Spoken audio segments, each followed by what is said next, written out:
maqal oo dhageyso walaalkii ama walaashay qaaliga ah haddii aad qasaartay hantidaada maalkaaga salaada kaalmayso haddii caruurtaada geeriyoodaan salaada kaalmayso haddii uu khilaaf ka jiro adiga iyo xaaskaaga salaada kaalmayso haddii aadan haysan wax shaqo ah salaada kaalmayso haddii ay musiibo kugu dhacdo salaada kaalmayso haddii aadan awoodin in aad fahanto hal aayad oo quraanka ka mid ah salaada kaalmayso haddii aadan xasuusan waxa ku soo maray salaada kaalmayso haddii aadan haysan biyo wanaagsan dad wanaagsan salaada kaalmayso haddii qalbigaaga ciriiri dareemo salaada kaalmayso dadka haddii ay ku nacaan salaada kaalmayso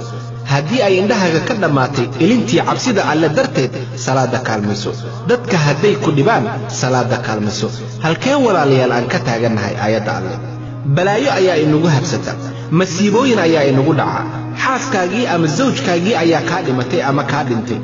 waalidkii ayaa geeriyooday caruurtii waa ay kaa geeriyoodeen qoysaskii waa ay kala tageen dumarkii waa la furay waa kee oo inaga mid ah masaajidada u carara ama salaada dukada si uu alla weyne ugu qafiifiyo dhibkaasi isaga oo maskaxda ku haya ayadan واستعينوا بالصبر والصلاة وإنها لكبيرة إلا على الخاشعين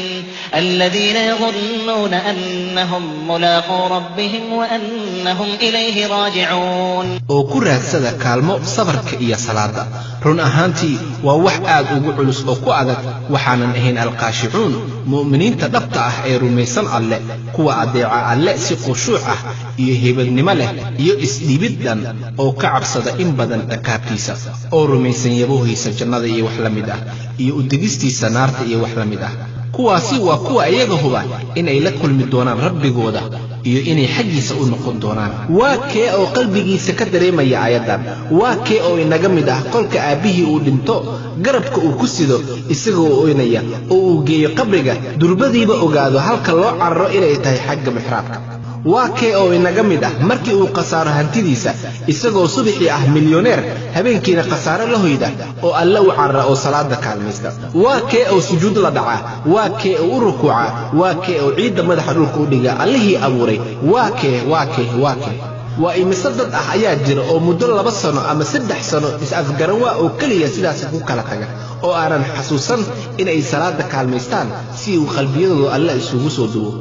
war ma ogtiin inaan la helaynin hooska maalinta kala baxa ah ee alla agtiisa lagu kala carari doono ee cadceedda madaxaada qaban doonto war ma ogtahay cidda hooskaasi harsanaysa inuu ka mid yahay midka qalbigiisa uu ku xiran yahay masaajidka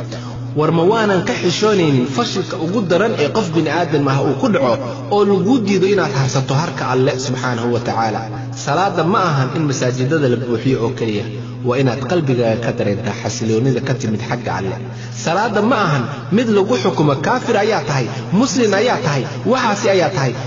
ayaa tahay salaada waa liibaanta adduunyo iyo aakhiro allow inaga dhig kuwa qalbiyadooda ku xiran masaajidada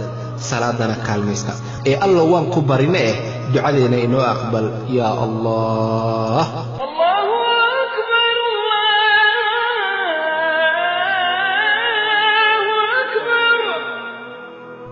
لا